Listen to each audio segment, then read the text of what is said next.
Boa tarde a todos e a todas. É com muita honra que estamos aqui, professor Lyon e eu, Bader Sawaia, no IEA, abrindo um ciclo de debate sobre fundamentalismo na contemporaneidade. É uma atividade interdisciplinar, interinstitucional, e em que se pretende trazer pessoas com reflexões profundas sobre a temática e, se possível, com diferentes perspectivas. Em cima desse conceito, realmente, eu li uma vez que é um personagem conceitual, porque tem um rebatimento na ação política, religiosa, social, científica, subjetiva. Eu acho que, como a gente colocou no convite, é bastante instigante refletirmos porque hoje, né, na era do relativismo, da flexibilidade, da diversidade, ele aparece com tanta força, tanto como resistência, como forma de poder. Professor Lyon, gostaria de falar alguma coisa? Acrescentar o que o professor Bader pode dizer, comentar o que falamos agora há pouco, né? Eu acho que é um evento que marca também tem uma importância política na universidade, não é? Porque congrega temas, né, e um tema fundamental para as áreas de humanas, não é? Que em geral ficam sempre à beira, à margem da discussão científica no Brasil. Então eu acho que é um momento político importante também, interessante por conta disso, né? A gente poder estar fortalecendo na universidade as discussões que somente diz respeito não só à produção de máquina, né, o estudo de genes, que são fundamentais, né, mas também as questões dos relacionamentos humanos, né, sociais, enfim. Então, muito feliz por conta disso. E feliz também pelo IEA, que está nos apoiando e estimulando bastante que a gente abra discussões na área de ciências humanas, ética, estética. E hoje damos quase que início a essas discussões. E também ficamos muito honrados e felizes em apresentar-lhes o professor Peter Paul Pelbar. Gostaria de convidá-lo para sentar à mesa. O convidado que nos deixou muito felizes em aceitar dar a primeira palestra, a palestra inicial desse ciclo de debates. Professor Peter, a quem a gente agradece muito sabemos que ele fez um grande esforço pelo interesse em estar aqui e participar desse debate. É doutor em filosofia pela USP, mestre pela PUC, graduou-se em filosofia na Universidade de Paris, Sorbonne. Seus trabalhos tratam de Deleuze, Foucault, Tempo, Loucura, Subjetividade e Biopolítica. É autor dos livros O Tempo Não Reconciliado e Vida Capital, Ensaios de Biopolítica, entre outros. Traduziu várias obras de Deleuze, é coordenador da Companhia Teatral, não sei se vou pronunciar certo, por favor, Wens. Depois o professor fala a pronúncia certa. Formada por atores, usuários do Serviço de Saúde Mental de São Paulo. Convido também que acompanhe nosso ciclo de palestras nas próximas. Nós teremos uma mais em novembro, outra em dezembro. Em novembro será sobre fundamentalismo e ciência, com a professora Ugária Matos e a professora Maria Lúcia Santaella. Passo agora a palavra ao professor Peter Paul para que nos ofereça suas reflexões. Boa tarde. Meu nome é Peter, na verdade em húngaro seria Peter, mas isso é impronunciável em português, só para um corretivo, assim, não é Peter. Bom, eu vou falar de maneira um pouco heterodoxa sobre um conjunto de temas que incluem também esse do fundamentalismo. Eu gostaria de começar, então, sobre a relação entre vida e poder no contexto contemporâneo. Por um lado, a gente poderia detectar uma tendência que pode ser formulada como segue: o poder tomou de assalto a vida.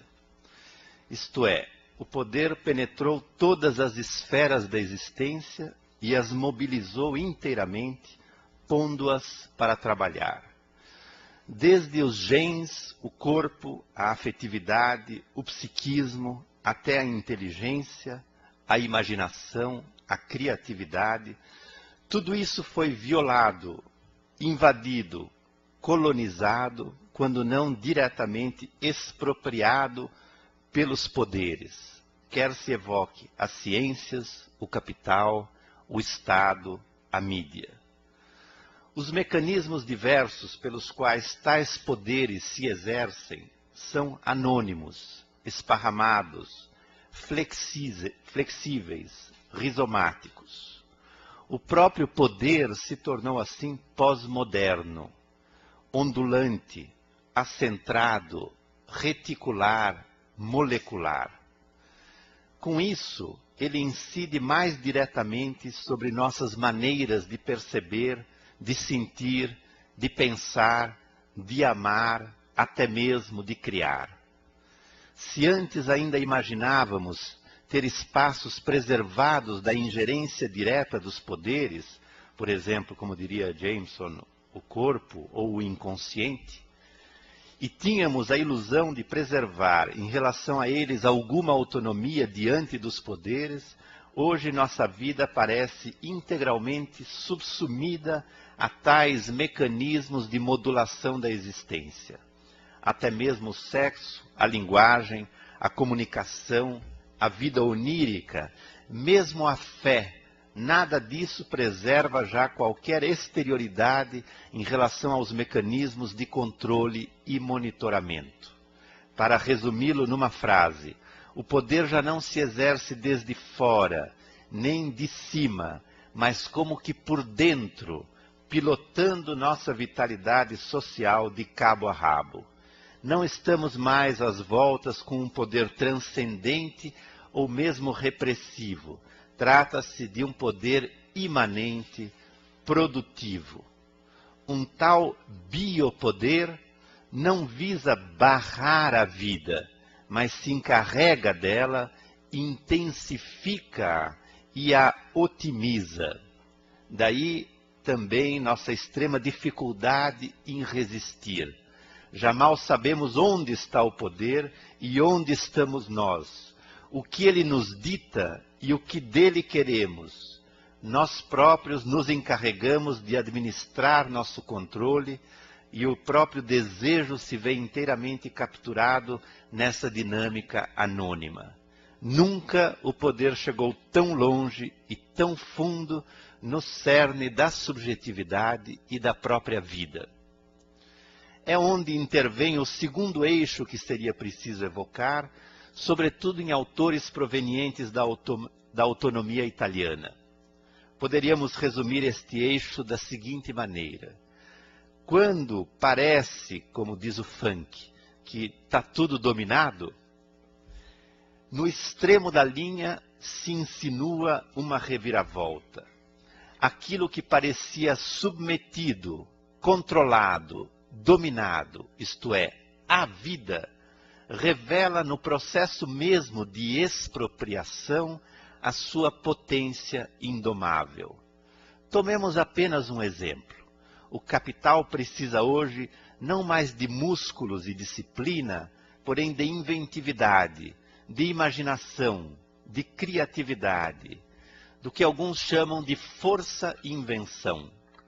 Mas essa força-invenção, de que o capitalismo se apropria e que ele faz render em seu benefício próprio, não emana dele e, no limite, poderia até prescindir dele. É o que se vai constatando aqui e ali. A verdadeira fonte de riqueza hoje é a inteligência das pessoas, sua criatividade, sua afetividade. E tudo isso pertence, como é óbvio, a todos e a cada um.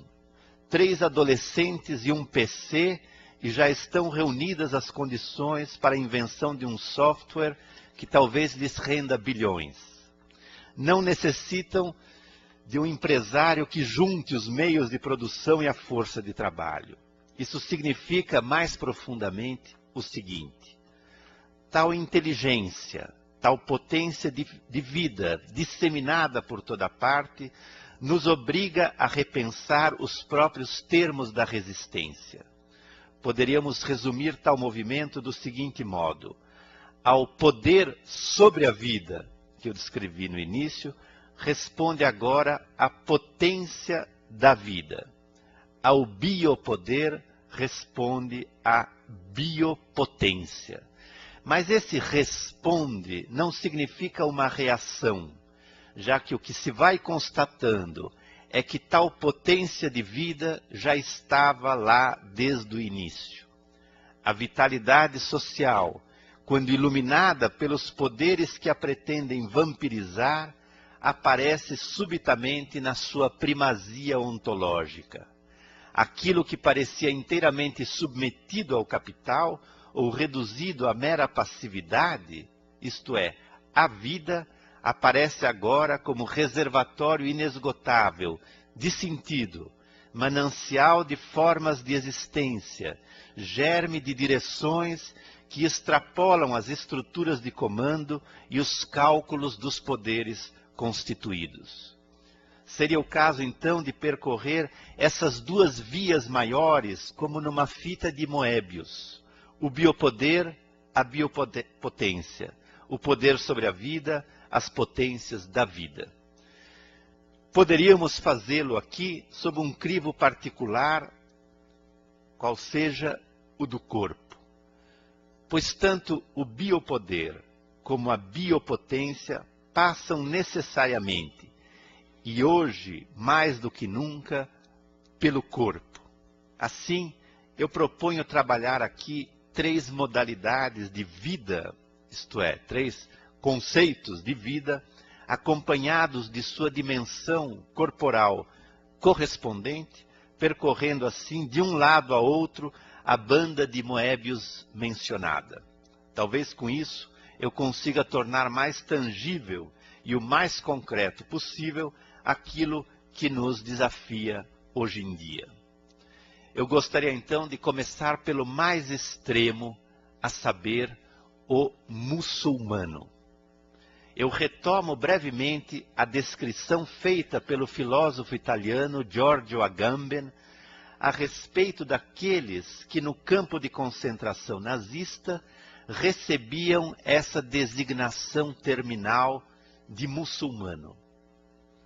Muçulmano era o cadáver ambulante, um feixe de funções físicas nos seus últimos sobressaltos. Era o morto-vivo, o homem-múmia, o homem-concha.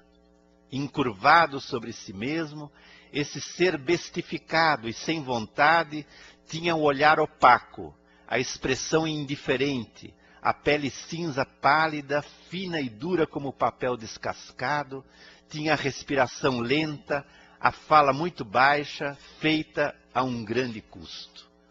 O muçulmano era o detido que havia desistido, indiferente a tudo que o rodeava, exausto demais para compreender aquilo que o esperava em breve, a morte. Essa vida não humana já estava excessivamente esvaziada para que pudesse sequer sofrer. Ora, por que muçulmano, já que se tratava sobretudo de judeus? Porque entregava sua vida ao destino, conforme a imagem simplória, preconceituosa e certamente injusta de um suposto fatalismo islâmico. Muslim, naquele contexto, era aquele que se submetia sem reserva à vontade divina.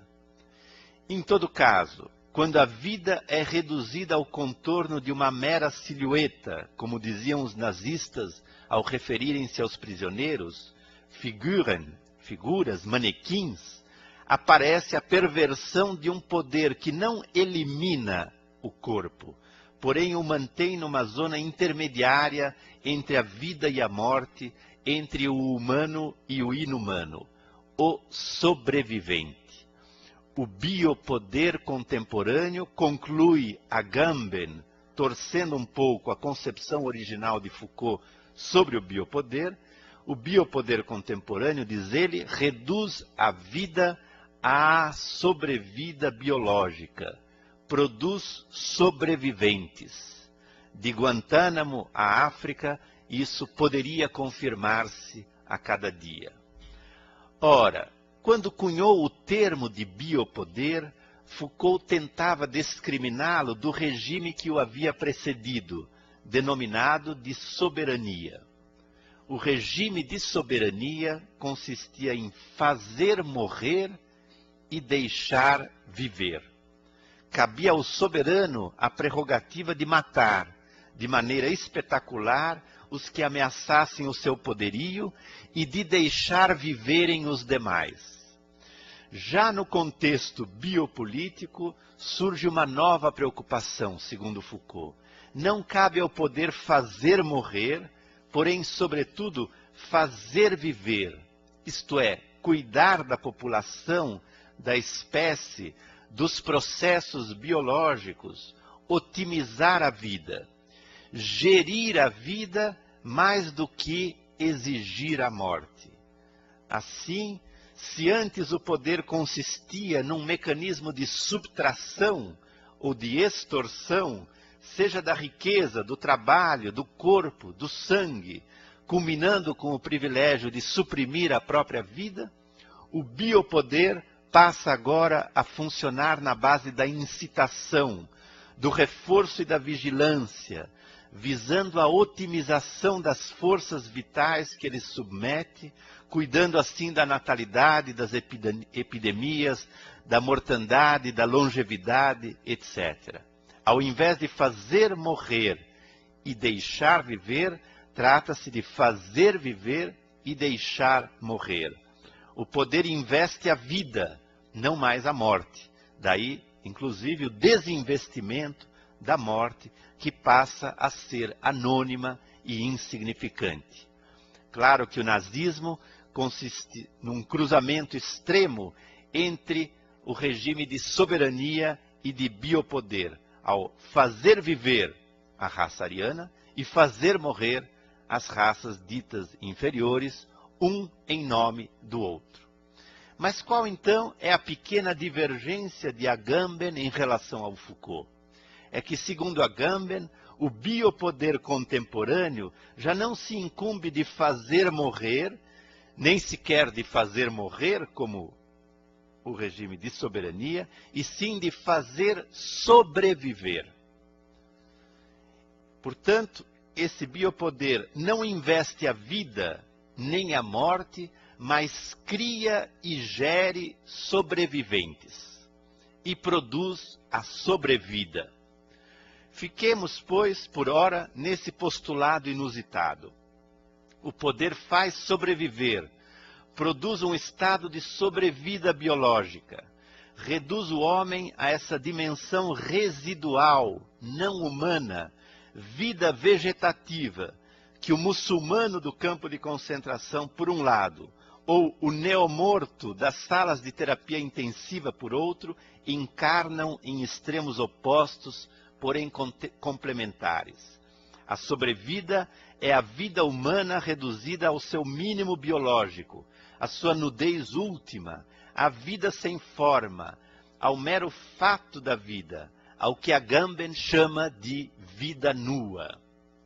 Mas engana-se quem vê vida nua apenas na figura extrema do dito muçulmano concentracionário, ou nos refugiados de Ruanda, sem perceber o mais assustador, que de certa maneira estaríamos todos nessa condição terminal de muçulmanos. Até Bruno Bettelheim, sobrevivente de Dachau, quando descreve o comandante do campo, qualifica-o como uma espécie de muçulmano, bem alimentado e bem vestido. Ou seja, o carrasco é ele também igualmente um cadáver vivo, habitando essa zona intermediária entre o humano e o inumano, máquina biológica desprovida de sensibilidade e de excitabilidade nervosa. A condição de sobrevivente, de muçulmano, seria um efeito generalizado do biopoder contemporâneo. Ele não se restringe aos regimes totalitários e inclui plenamente a democracia ocidental, a sociedade de consumo, o hedonismo de massa, a medicalização da existência, em suma, a abordagem biológica da vida numa escala ampliada, mesmo quando promovida num contexto de luxo e sofisticação biotecnológica. Tomemos a título de exemplo o superinvestimento do corpo que caracteriza nossa atualidade. Desde há algumas décadas, o foco do sujeito deslocou-se da intimidade psíquica para o próprio corpo. Hoje, o eu é o corpo. A subjetividade foi reduzida ao corpo, a sua aparência, a sua imagem, a sua performance, a sua saúde, a sua longevidade. O predomínio da dimensão corporal na constituição identitária permitiria falar numa bioidentidade. É verdade que já não estamos diante de um corpo docilizado pelas instituições disciplinares como há 100 anos atrás. Corpo estriado pela máquina panóptica, o corpo da fábrica, o corpo do exército, o corpo da escola. Agora, cada um se submete voluntariamente a uma ascese corporal, seguindo um preceito ao mesmo tempo científico e estético, seja nas academias, seja nos consultórios cirúrgicos. Tema que a historiadora do corpo, Denise Santana, vem trabalhando belamente há tantos anos. É também o que o filósofo espanhol radicado no Rio de Janeiro, Francisco Ortega, no rastro de Foucault, chama de bioascese. Por um lado, trata-se de adequar o corpo às normas científicas da saúde, longevidade, equilíbrio. Por outro, trata-se de adequar o corpo às normas da cultura do espetáculo, conforme o modelo das celebridades. Essa obsessão pela perfectibilidade física, com as infinitas possibilidades de transformação anunciadas pelas próteses genéticas, químicas, eletrônicas ou mecânicas, essa compulsão do eu para causar o desejo do outro por si, mediante a idealização da imagem corporal, mesmo às custas do bem-estar próprio, apesar das mutilações que o comprometem, substituem finalmente a satisfação erótica que prometem por uma mortificação autoimposta.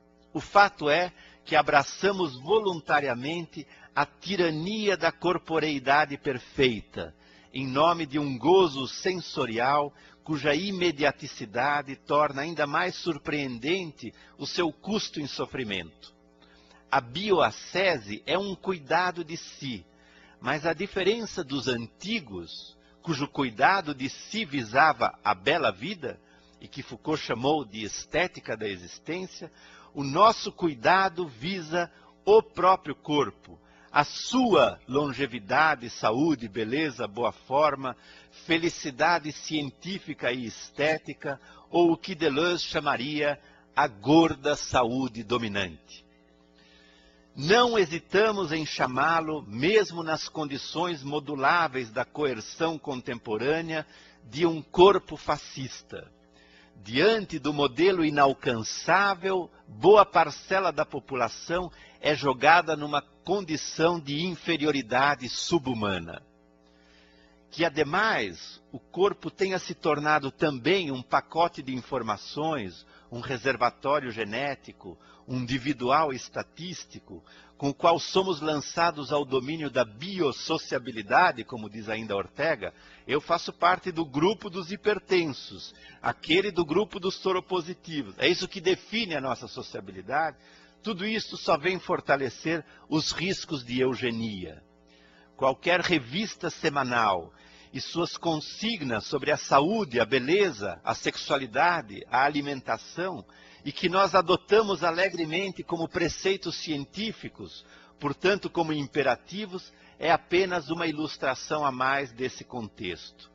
Estamos às voltas, em todo caso, com o registro da vida biologizada, reduzidos ao mero corpo, seja do corpo excitável ao corpo manipulável, do corpo espetáculo ao corpo automodulável, é ainda e sempre o que Agamben chamaria de domínio da vida nua.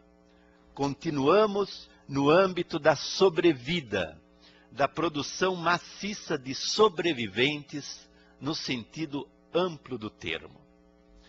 Permitam-me agora alargar a noção de sobrevivente. Na sua análise do 11 de setembro, Slavoj Žižek contestou o adjetivo de covardes imputado aos terroristas que perpetraram o atentado contra as Torres Gêmeas. Afinal, diz Žižek, eles não tiveram medo da morte. Por que seriam eles covardes?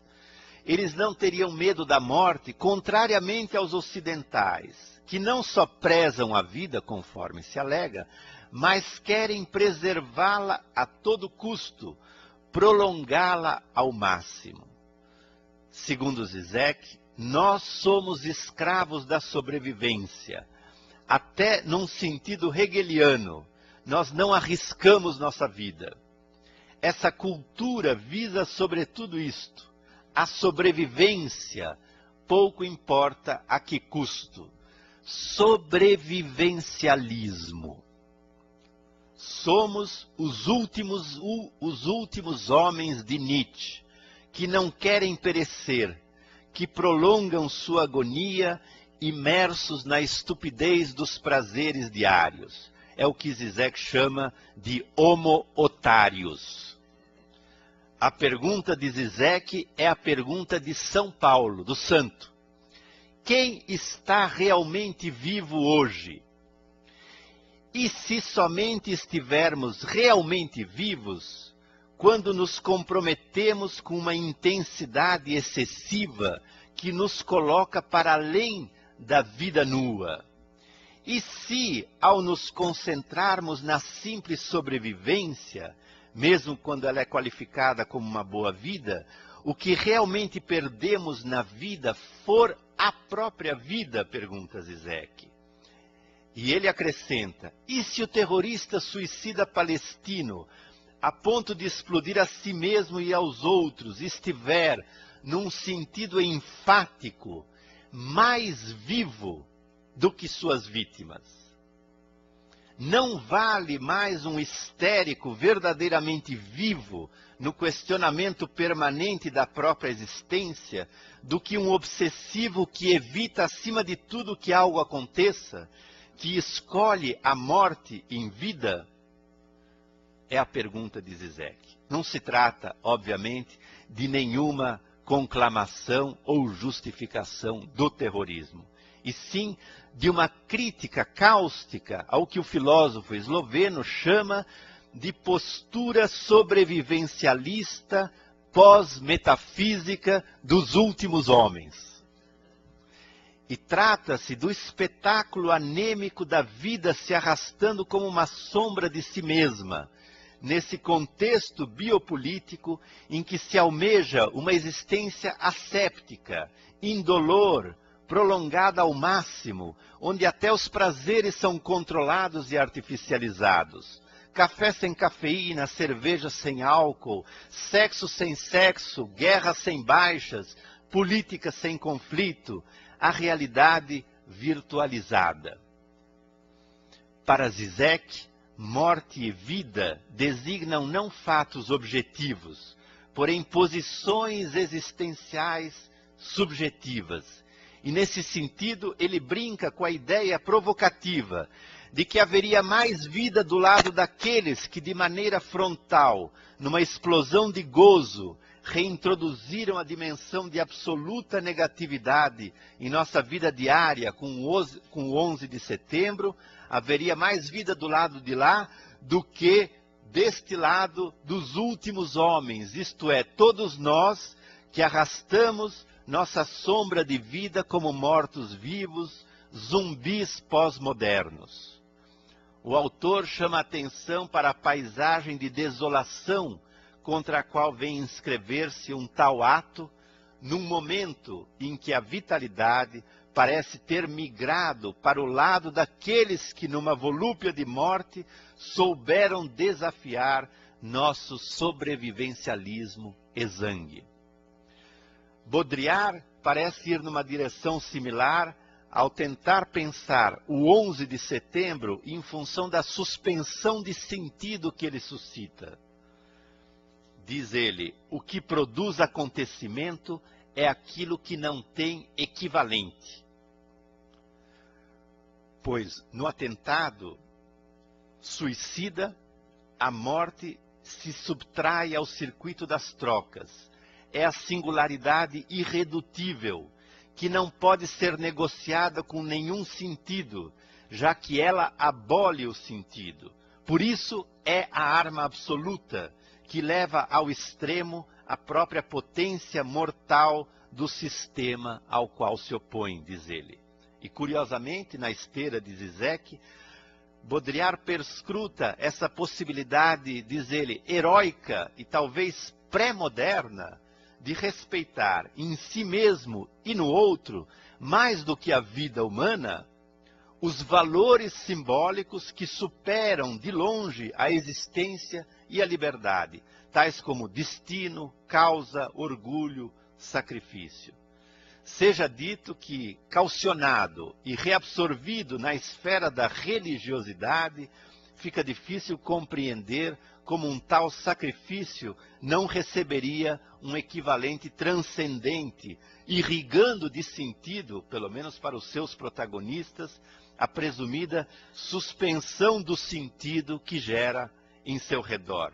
A assertividade da fé ali presente nos impede de entrever nesses atos qualquer traço do que Nietzsche chamaria de niilismo ativo, já que esses atos se realizam justamente sob o signo daqueles valores que a morte de Deus parecia ter inteiramente soterrado, a saber, a crença numa verdade, numa justiça, numa transcendência, num absoluto, numa finalidade, justamente num momento em que esse edifício moral e metafísico parece desmoronar estrepitosamente em volta deles.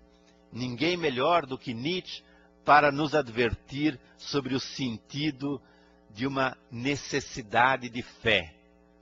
Para Nietzsche, ter necessidade de fé é sintoma de um adoecimento da vontade. É difícil não lembrar aqui da experimentação abissal que faz Dostoiévski, seja com os extremos da vontade, com a exasperação da liberdade, ou com a revolta metafísica, como sugeriu Camus, quando aborda o terrorismo no contexto do anarquismo russo. Dostoiévski perscruta a tentação do mal. Nós conhecemos sua admiração pelos companheiros de prisão na Sibéria, que cometeram os piores crimes, por vezes apenas pelo prazer de matar. E a quem ele se refere no dia de sua liberação da seguinte maneira, é Dostoiévski: quanta juventude aqui enterrada! Que grandes forças pereceram em vão entre esses muros. Pois é preciso dizer tudo, esses homens eram verdadeiramente homens extraordinários. Talvez sejam os homens mais ricamente dotados, os mais fortes de todo o nosso povo. Fim da citação do Dostoiévski. Muitos constatam com surpresa que o autor prefere 1000 vezes esses tipos monstruosos a um Bielinski, a um Nekrasov, a um Turgenev. Dostoiévski jamais se livrou do fascínio por esses homens monstruosos. E talvez a fronteira decisiva não seja entre os bons e os maus, mas como diz o artigo de Raskolnikov, em Crime e Castigo, a diferença está entre os ordinários e os extraordinários, entre os que se submetem em sua mediocridade às leis morais e aqueles que criam para si mesmos as leis e para quem, portanto, tudo é permitido e cuja consciência sanciona até o crime, com o que os termos bem e mal deixam de ter importância. Por um lado, para Dostoiévski, o ordinário, associado à banalidade e platitude, e por outro, o extraordinário, a grandeza. Raskolnikov se colocava já para além do bem e do mal, quando Nietzsche ainda era estudante e todavia sonhava com ideais sublimes. Comentário do Chestov. Então, eis uma concepção original de Dostoiévski que nem Shakespeare possuía, em que o crime e o mal ainda, para Shakespeare, estão rodeados de remorso. Ora, Dostoiévski lutava contra essa teoria do homem extraordinário, mas o primeiro e único teórico dessa perspectiva, elevada a uma dimensão moral, era ele mesmo. Ele lutava contra si mesmo. Dostoiévski só conseguia descrever e só se interessava pelos espíritos revoltados, aventureiros, os inquietos experimentadores. Quando se punha a descrever os bondosos, ele caía numa banalidade decepcionante. No fundo, para ele, os idealistas eram lamentáveis.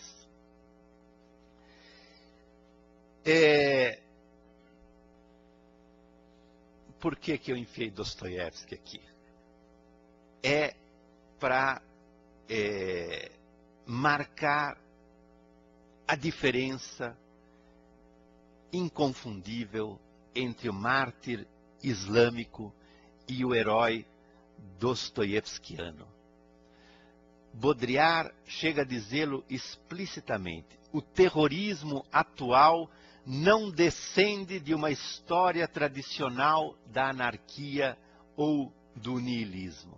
O terrorismo atual, segundo ele, seria contemporâneo, e segundo vários outros, seria contemporâneo da globalização. E para caracterizá-lo, deve-se situá-lo em contraposição a uma cultura de homogeneização e de dissolução que fez tábula rasa de todas as diferenças de valores, na circulação integral, na equivalência de todas as trocas, na violência viral que expulsa de dentro do humano todas as metástases inumanas, inclusive a violência e a morte. Como Zizek, também ele chama a atenção para o contraste entre os sistemas desencantados, sem intensidade, de existência protegida e de vida cativa como o nosso, e as culturas de alta intensidade, inclusive em suas formas sacrificiais. O que detestamos em nós, lembra o autor, é aquilo que o grande inquisidor de Dostoiévski promete às massas domesticadas, o excesso de realidade, de conforto, de realização, o reino de Deus sobre a terra, que Nietzsche, aliás, julgaria igualmente como rebaixamento gregário da humanidade nesse processo histórico de decadência que ele não cessou de analisar. Em todo caso, se o contexto atual no Ocidente é propício para evocar o niilismo passivo dos últimos homens, como faz Zizek, ou mesmo para detectar entre nós a realização capitalística e biopolítica do credo do grande inquisidor, onde o pão, a servidão e a gestão da morna felicidade nos livrariam da inquietude e da revolta, qualquer associação do terrorismo, tal como surgiu a partir do 11 de setembro, com um niilismo ativo, como diria Nietzsche, é um perfeito contrassenso.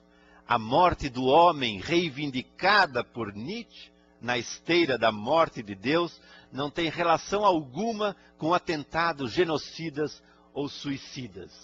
O além do homem, na sua superação do niilismo, aponta, ao contrário, para um novo modo de sentir, de pensar, de avaliar, para uma nova forma de vida e até mesmo para um outro tipo de subjetividade, no extremo oposto da fé sacrificial e da doutrina prévia que o move. Seja como for, poderíamos dizer, talvez um pouco rapidamente, que na pós-política espetacularizada e com o respectivo sequestro da vitalidade social, estamos todos reduzidos ao sobrevivencialismo biológico, à mercê da gestão biopolítica, cultuando formas de vida de baixa intensidade, submetidos à morna hipnose, mesmo quando a anestesia sensorial é travestida de hiperexcitação. É a existência de ciberzumbis, ou cyberzumbis, como preferirem, pastando mansamente entre serviços e mercadorias, e como dizia Gilles Chatelet, viver e pensar como porcos. Vida besta é um nome bem brasileiro para designar esse rebaixamento global da existência, essa depreciação da vida, sua redução à vida nua, à sobrevida, estágio último do niilismo contemporâneo.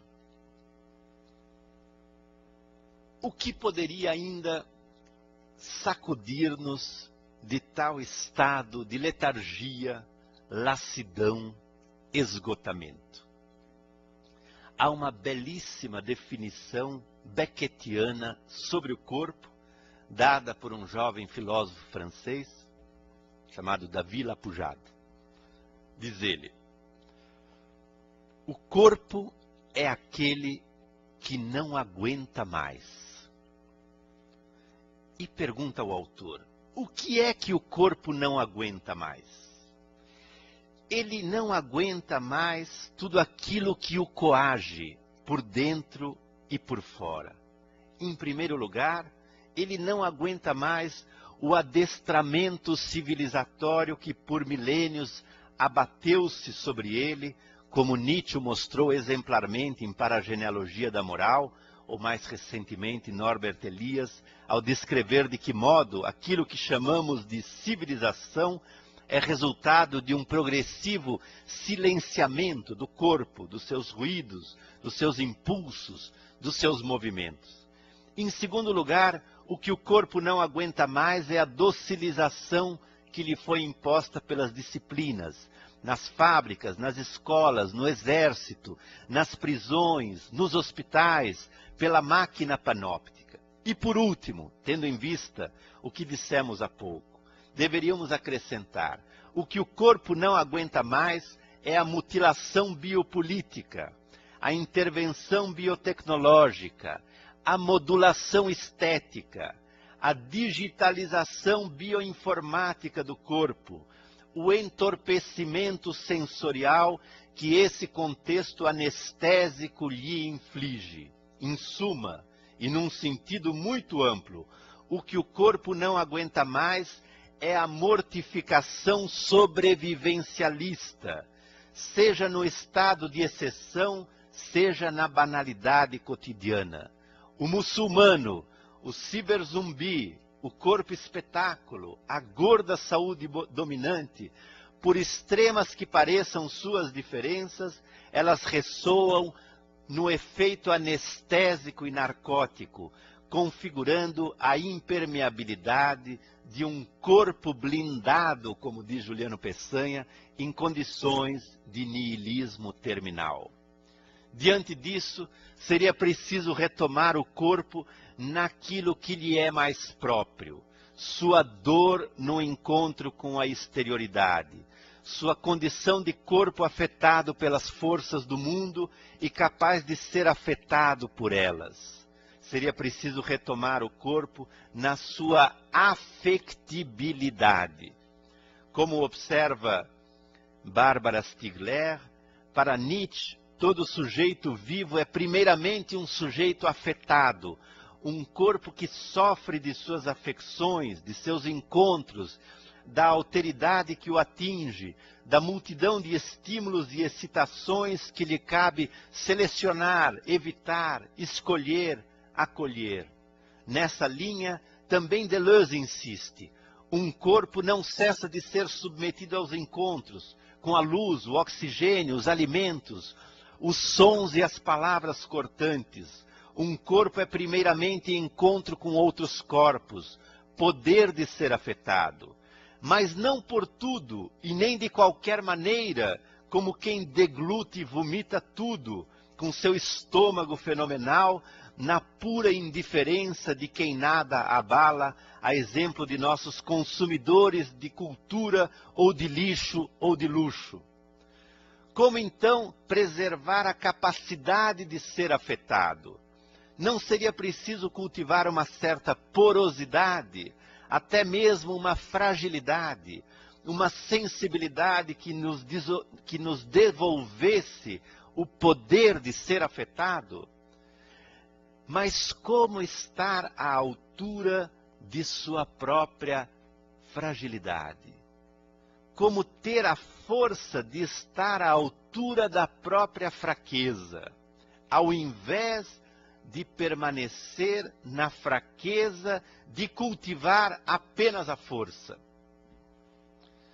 Gombrowicz referia-se a um inacabamento próprio à vida, ali onde ela se encontra em estado mais embrionário, onde a forma ainda não pegou inteiramente.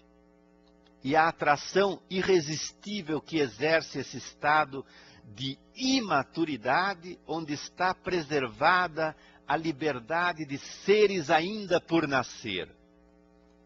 Isso poderia ser especialmente marcante no âmbito da educação, se soubéssemos ali enxergar esses seres ainda por nascer, no tateamento que lhes cabe viver, na experimentação que deveria ser seu direito, na aposta em sua indeterminação, sem apenas coibi-los ou domesticá-los, sem insensibilizá-los para tudo aquilo que não serve a nossos desígnios de poder, de pressa, de produtividade, de institucionalidade, com todas as suas blindagens e formatações e soluções prontas. No âmbito mais geral, talvez por isso tantos personagens literários, de Bartleby ao artista da fome em Kafka, precisem da sua imobilidade, às vezes do seu esvaziamento, da sua palidez, no limite do corpo morto, numa espécie de greve branca. Talvez eles precisem dessa parada para dar passagem a outras forças que um corpo excessivamente blindado, ou performativo, ou atlético, não permitiria. Como diz Deleuze, às vezes é preciso não mexer-se demais para não espantar os devires. Se os que melhor diagnosticaram a vida bestificada, de Nietzsche até Artaud, ou nossos jovens experimentadores e pesquisadores de hoje, se eles têm condições de retomar o corpo como afetibilidade, como fluxo, como vibração, como intensidade, e até mesmo como um poder de começar, não será porque neles a vida besta atingiu um ponto intolerável? Não estaríamos todos nós nesse ponto de sufocamento, que justamente por isso nos impele numa outra direção? Talvez haja algo na extorsão da vida que deve vir a termo para que esta vida possa aparecer diferentemente. Algo deve ser esgotado, como o pressentiu Deleuze, num texto curto, belo e enigmático, chamado O Esgotado, para que um outro jogo seja pensável. Eu volto ao terrorismo, sempre nessa tentativa de diferenciar o que hoje se chama terrorismo com aquilo que Nietzsche reivindicava como niilismo, uma certa destruição ativa que nada tem a ver com o terror.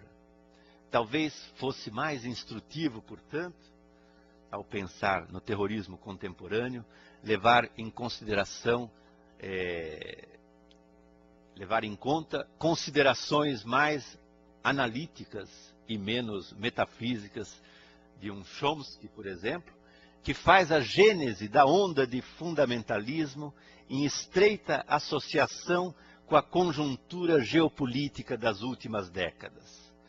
Quando o consultor de segurança nacional do governo Carter confessa que em meados de 79 estimulou um apoio secreto à luta dos Mujahideen contra o governo do Afeganistão, de modo a atrair os russos para o que ele chamou de Arapuca afegã, arregimentando para a ocasião um exército de 100 mil homens entre os extremistas da região, aos quais juntou-se o próprio Bin Laden, é inegável que o maior terrorista da atualidade é em tudo um filhote da estratégia americana. Se naquele momento a luta era dirigida contra a presença dos infiéis no Afeganistão, depois o alvo passou a ser a presença americana na Arábia Saudita.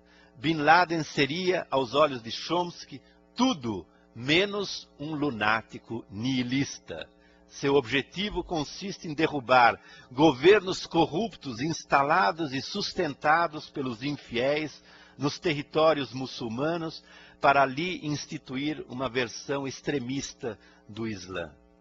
Se valer a definição de terrorismo dada pelos documentos oficiais dos Estados Unidos, a saber, uso calculado da violência ou da ameaça de violência para atingir objetivos políticos, religiosos ou ideológicos, em sua essência, sendo isso feito por meio de intimidação, coerção ou instilação do medo, essa é a definição americana, é preciso dizer que a maior potência do Ocidente tem promovido sistematicamente por todo o planeta essa espécie de atrocidade de que foi vítima em 11 de setembro em seu próprio solo pátrio. A imputação de terrorismo unicamente aos agressores é, por conseguinte, problemática no mais alto grau. Também Derrida assinala, desde um ponto de vista terminológico, a instabilidade semântica aí envolvida. Diz ele, o poder dominante é aquele que consegue impor e assim legitimar, na verdade até legalizar, em um palco nacional ou mundial, a terminologia e a interpretação que mais lhe convém em uma determinada situação. Foi assim, no curso de uma longa e complicada história, que os Estados Unidos conseguiram atingir um consenso intergovernamental na América do Sul para oficialmente chamar de terrorismo qualquer resistência política organizada aos poderes estabelecidos. Do mesmo modo, pergunta ele, não é possível aterrorizar sem matar? Não é possível que deixar morrer, não querer saber se outros são deixados à morte, centenas de milhões de seres humanos, de fome, AIDS, falta de tratamento médico, etc., também constitua parte de uma estratégia terrorista mais ou menos consciente e deliberada? Todas as situações de opressão estrutural, social ou nacional produzem um terror que não é natural, sem que aqueles que dele se beneficiem cheguem jamais a organizar atos terroristas ou a serem tratados como terroristas. Fim da citação do Derrida. O alargamento da noção de terrorismo nos leva às portas da análise visionária de Virilio sobre o Estado mundial absoluto, à caça do inimigo qualquer. É a ideia necrófila que Deleuze já vem inscrita no próprio Apocalipse. Destruir, e destruir um inimigo anônimo, intercambiável, um inimigo qualquer, tornou-se o ato mais essencial da nova justiça. Trata-se de instaurar um poder último, judiciário e moral, prolongando ao infinito a sede de julgar, o espírito de vingança, a volúpia da desforra e a narcísica autoglorificação. O filósofo vê no próprio cristianismo a revelia da elegante imanência de Cristo, a origem dessa religião do poder baseada na mania de julgar, de colocar a todos em estado de dívida infinita, de inspirar o terror e fazer de cada um sobrevivente, um zumbi. Nos termos contemporâneos, isso se corporifica como máquina de guerra mundial. Num primeiro momento, o do fascismo converte a guerra num movimento ilimitado, mas num segundo momento, o do pós-fascismo, toma diretamente a paz por objeto. É a paz do terror ou da sobrevivência. Nesse contexto, a própria guerra total é ultrapassada em direção a uma forma de paz ainda mais terrorífica do que a morte fascista. Não só por suscitar as mais abomináveis guerras locais, mas também por fixar um novo tipo de inimigo, que já não é um outro Estado, mas o inimigo qualquer, que está em qualquer parte, virtualmente todos e cada um. Diante disso, Deleuze e Guattari invocam as múltiplas modalidades de revide, máquinas de guerra que justamente não têm a guerra por objeto, a não ser suplementariamente. Pode ser um movimento artístico, científico, ideológico, sob a condição de que trace um plano de consistência, uma linha de fuga criadora, preservando o privilégio da afirmatividade já reivindicada por Nietzsche. Mesmo a guerrilha ou a guerra revolucionária só podem fazer a guerra se criam outra coisa ao mesmo tempo. Assim, os autores insistem em distinguir dois polos distintos, capazes de mapear a natureza das forças atuantes no presente. A linha de fuga que cria ou aquela outra que se transforma em linha de destruição. O plano de consistência que se constitui ou aquele que se transforma em plano de organização mortífero. Ora, tudo isso foi escrito muito antes do 11 de setembro. Alguns herdeiros desse pensamento insistem, desse pensamento ao qual eu acabo de me referir, insistem, sobretudo depois do 11 de setembro, mas já antes dele, em não centrar a resistência no plano da guerra. Dada a superioridade esmagadora da nova potência mundial, não se trata de entrar no terreno da violência em condições tais de assimetria. Como dizem Michael Hart e Tony Negri, e eu cito, necessitamos de armas que não pretendam responder simetricamente à potência militar vigente, mas que também se oponham a uma violência assimétrica incapaz de ameaçar a ordem atual e fonte de um estranho mimetismo.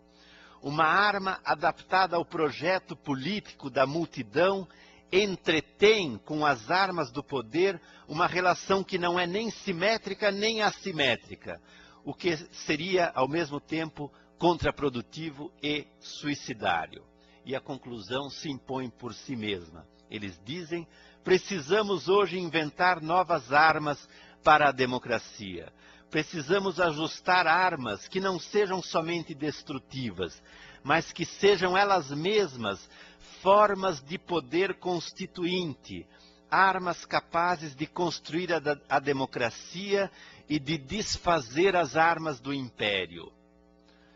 Armas biopolíticas, capazes de contrapor-se à guerra, ao biopoder, à própria soberania, mas também capazes de contrapor-se aos afetos que sustentam isso tudo, isto é, a sede de vingança, a sede de julgamento, o gozo da intimidação, a obsessão nihilística com a Nova Jerusalém.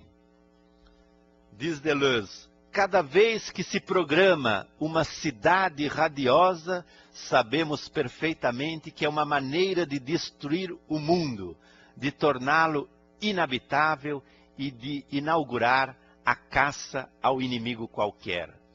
Portanto, contra o estado de exceção permanente, um estado de exceção constituinte, dizem os autores. Eu agora vou tentar amarrar tudo isso a partir da primeira colocação que eu fiz logo no início, onde eu evocava uma fita de Moebius para caracterizar nossa situação contemporânea. Como eu dizia, por um lado e por toda parte, vemos o poder insinuando-se em todas as esferas de nossa vida e a engolfando por inteiro nas suas dimensões as mais infinitesimais. Por outro lado, por toda parte detectamos, mesmo em gestos minúsculos, pequenas deserções, afetações e agenciamentos coletivos que nossa percepção mediatizada e nossa sensibilidade amortizada já tem dificuldade em captar. São vitalidades insubordinadas e insubordináveis. Mas esse, por um lado, e por outro lado, não são dois campos opostos separados por uma fronteira clara. São como que as duas faces da mesma moeda. Ou melhor, os dois lados de uma mesma fita retorcida. As duas dimensões que nos atravessam e nos constituem. Esses dois lados são coextensivos e inseparáveis. Passamos de um a outro imperceptivelmente. Somos um e outro ao mesmo tempo. E a guerra entre eles passa por dentro de nós e nos rasga por dentro, obrigando-nos menos a tomar posição do que a reinventar táticas vitais. A geometria dos conflitos, por isso mesmo, se alterou inteiramente. Não há combate que não se trave também contra nós mesmos, contra certos poderes que nos atravessam e nos constituem e dos quais nós resultamos e que nós mesmos sustentamos e aos quais nós aderimos à nossa revelia. Ninguém pode imaginar-se habitando o lado certo, a margem independente, o lugar da grande recusa, pois ninguém pode considerar-se protegido do que nos constitui por fora e por dentro. Isso pode dar uma impressão claustrofóbica ou sem saída para aqueles que anseiam por dicotomias fáceis, por inimigos visíveis, por resoluções definitivas, como o assalto final ao Palácio de Inverno. Mas o contexto contemporâneo, que alguns chamam de império, é mais complexo e sutil, mais móvel e molecular. Contudo, apesar da inimaginável capacidade de expansão e de anexação e de depauperação da vida que esse regime empreende, ele está mais próximo da descrição feita por Kafka a Janusz. Diz Kafka: não vivemos num mundo destruído, vivemos num mundo transtornado. Tudo racha e estala como no equipamento de um veleiro destroçado. Fim da citação do Kafka. Talvez, para concluir, o desafio atual seja intensificar esses estalos e rachaduras do veleiro a partir daquilo que pipoca por toda parte, a partir desta vida não orgânica, a partir dos modos de cooperação que surgem aqui e ali, a partir dessa inteligência coletiva que fervilha por toda parte, a partir das contra-subjetivações que pedem passagem e que redesenham nossa paisagem coletiva. Afinal, o poder, como diz Negri, inspirado em Spinoza, o poder é superstição, organização do medo. Diz Negri, e com isso eu concluo, ao lado do poder há sempre a potência, ao lado da dominação há sempre a insubordinação. E trata-se de cavar, de continuar a cavar a partir do ponto mais baixo. Este ponto é simplesmente lá onde as pessoas sofrem, ali onde elas são as mais pobres e as mais exploradas, ali onde as linguagens e os sentidos estão mais separados de qualquer poder de ação e onde, no entanto, ele existe, pois tudo isso é a vida e não a morte. Obrigada, professor, por essa bela e instigante palestra. Eu abro 15 minutos para perguntas. Cláudio Pacheco. Primeiro eu gostaria aqui de agradecer ao IEA por esse conjunto de palestras. Também agradecer ao apresentador, que em 1 hora conseguiu colocar uma série de ideias que ajudam com que a gente cole uma série de coisas que ficam esparsas no dia a dia, pelo menos no meu, de professor da Escola de Engenharia aqui da USP. Eu apreciei bastante e agradeço a sua aula.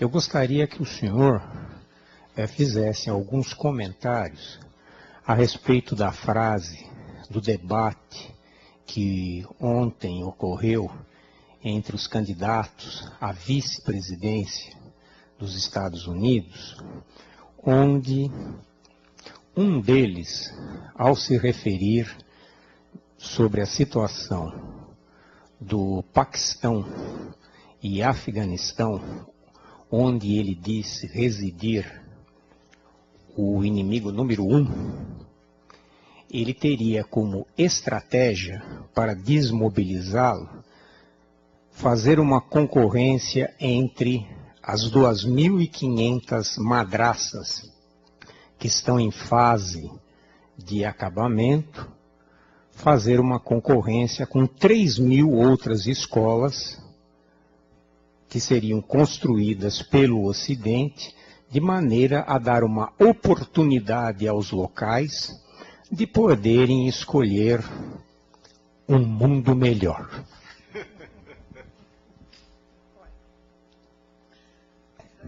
Essa pergunta já traz embutido o seu comentário.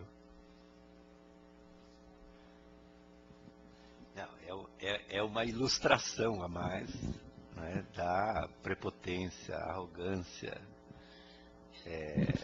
do Ocidente e da cegueira absoluta em relação a esse universo que poucos conhecem.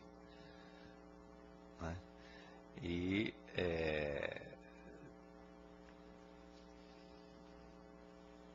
essa proposta ela fala por si só. É pegar um dos lados só da fita. É isso. Né? É considerar que um dos lados da fita é o bem. É isso. Eu diria assim, é o fundamentalismo ocidental.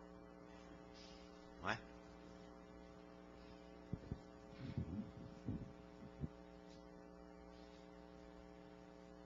Quer dizer, tomar por modelo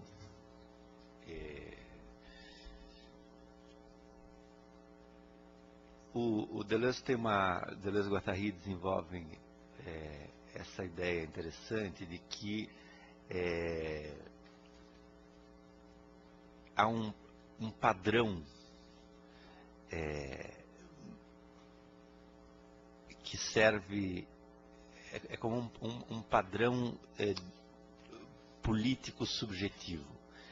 É o homem macho, branco, racional, europeu. Esse é o padrão a partir do qual se medem as outras culturas. Não é majoritário do ponto de vista estatístico. No entanto, se impõe como a medida global. Esse é o risco, né? Da imposição de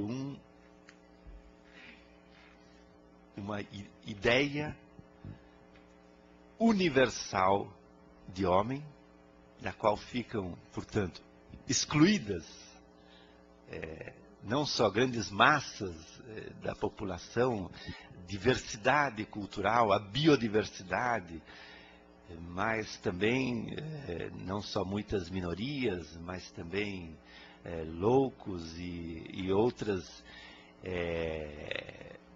supostos desviantes. Quer dizer, essa glorificação de uma suposta normalidade talvez tão perigosa quanto o fundamentalismo oposto. Professor, é que a gente ousar fazer perguntas, a gente pode cair naquela simplificação de busca de resultados, de soluções fáceis. Mas existiriam espaços privilegiados como armas de resistência a esse biopoder? A arte poderia ser um lugar, ou também ela está engolfada?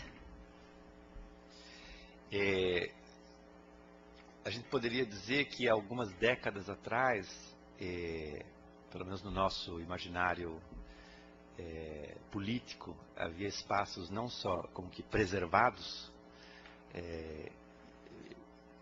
mas privilegiados como lugares da resistência, seja, digamos, sei lá, uma certa classe social, ou uma certa minoria, ou um certo espaço como a arte ou a literatura. A meu ver, digamos, a geopolítica contemporânea redesenhou inteiramente isso. É como se todos esses nichos tivessem sido inteiramente engolfados, o que à primeira vista parece claustrofóbico e derrotista, mas a meu ver o que acontece a partir daí, seria interessante acompanhar em vários autores, é que com a supressão desses nichos privilegiados, algo de mais interessante acontece. Qualquer lugar pode ser um espaço. Quer dizer, a criação de um espaço de resistência pode se dar em todo e qualquer lugar, dentro ou fora de uma instituição, dentro ou fora do que se considera o primeiro mundo ou o terceiro mundo. É como se qualquer ponto dessa imensa rede pudesse funcionar como um disparador ou um propagador. E isso, num certo sentido, eu diria que é liberador. Porque nós como que não estamos mais atrelados a certas figuras eminentes que poderiam representar o conjunto da consciência planetária. Não é o filósofo, não é o poeta, não é o artista e não é o proletário. Quem é? Não sabemos, talvez seja o homem comum, qualquer um, todos nós, pequenos coletivos, micro grupos, gestos, torpedos de afeto, são novas modalidades de afetação recíproca, propagação, intensificação, coletivização que vão surgindo por toda parte, onde inclusive todas essas esses domínios antes estanques se cruzam. Não é? A arte, a tecnologia, a produção midiática, ou como, eu diria assim, não há um espaço privilegiado, porque o que se abre aí, a meu ver, nesse novo imaginário que é preciso construir a partir de um contexto que é muito concreto, que é não só político, mas é econômico, é uma nova modalidade de produção, né? Se produz com outras coisas, com a inteligência, com a criatividade, com a sociabilidade. Então, isso, eu diria assim, talvez o que fique aberto aí é a possibilidade de invenção de novos espaços. Quer dizer, não é que as armas estão num certo espaço. A invenção de novos espaços, por si só, já é uma arma. A invenção de novos espaços, tempo também. De novos ritmos, de novos modos de associação, de novos modos de afetação, de novos modos de...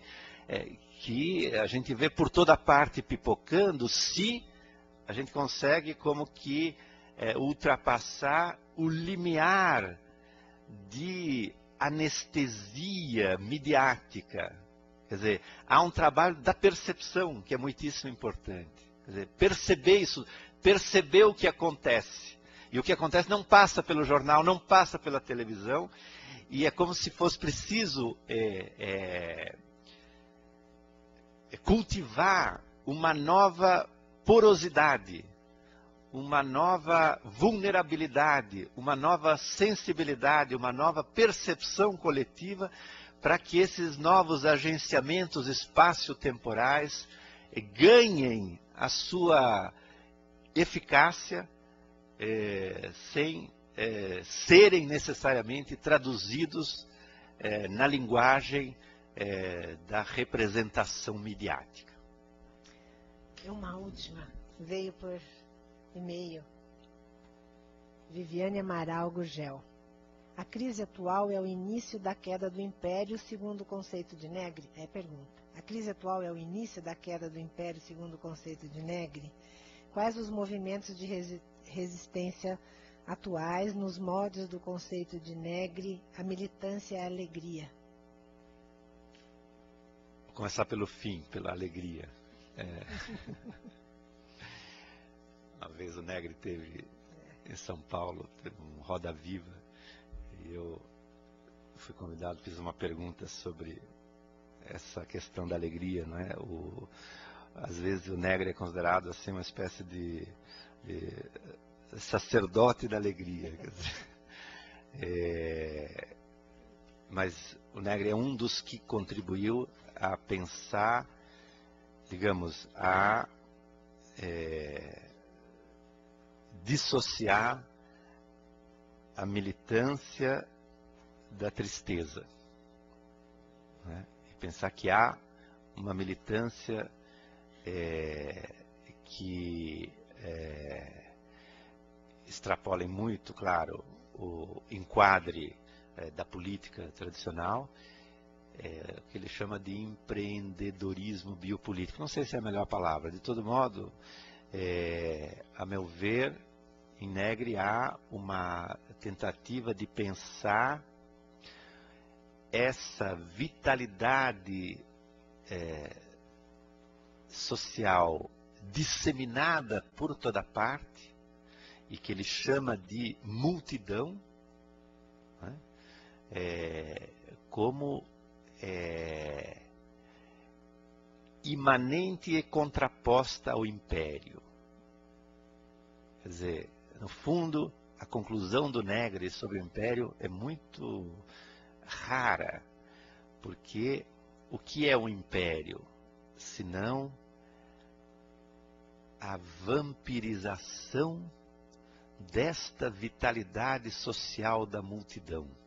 O império é quase um fantasma. porque ele suga o sangue de outro, ele não tem sangue próprio. E o que é o sangue dele, senão o sangue da própria multidão? Quer dizer, como é que essa multidão, no sentido do Negri, a multidão não tem nada a ver com massa, a multidão não é homogênea, não é compacta, ela é multifacetada, ela é pura heterogeneidade, ela é essa multiplicidade fervilhante, contemporânea, de inteligências, de afetos, de direções. A multidão ela não pode delegar o seu poder, porque ela é pura multiplicidade que não é representável por um soberano. Portanto, essa pluralidade, ela, ao tomar posse da própria potência, ela já é exercício de poder. Então eu diria, a resistência está por toda parte, num certo sentido, para o Negri, e não se pensa o império, quer dizer, acho que a tentativa do Negri é de pensar o império não como uma entidade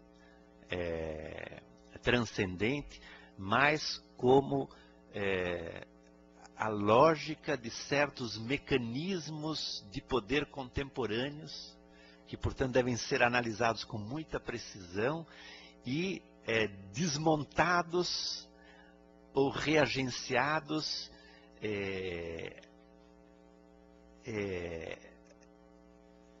a partir do próprio campo. Quer dizer, é um pouco uma lógica do usar a força do adversário para derrubá-lo, não é? Então, a contraposição principal em Negri entre multidão e império, ela não pode ser pensada extrinsecamente. Ela deve ser pensada, num certo sentido, de modo imanente.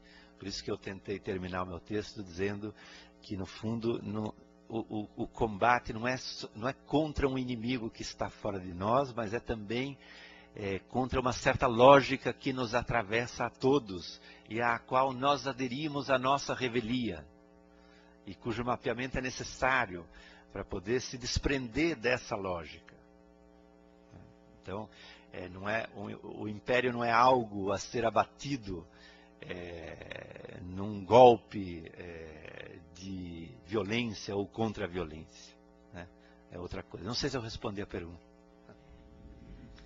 Acho que a gente agradece a Viviane pela pergunta, que permitiu que você ainda falasse um pouco mais. Bem, acho que podemos concluir, agradecendo mais uma vez o professor pela afetação que produziu em todos nós, e eu acho que com certeza alargamento de sentidos que essa afetação nos propiciou. Agradecendo também mais uma vez ao IEA pelo apoio a esses debates de questões sobre questões contemporâneas, do ponto de vista humanista, do ponto de vista social, econômico e político. E o professor, eu acho que nessa primeira palestra traz essa junção de todas os campos do saber, que você consegue muito bem mostrar que não são campos do saber, constituem todo um conjunto de ideias que se transvertem uma nas outras. E podemos, Neto, encerrar.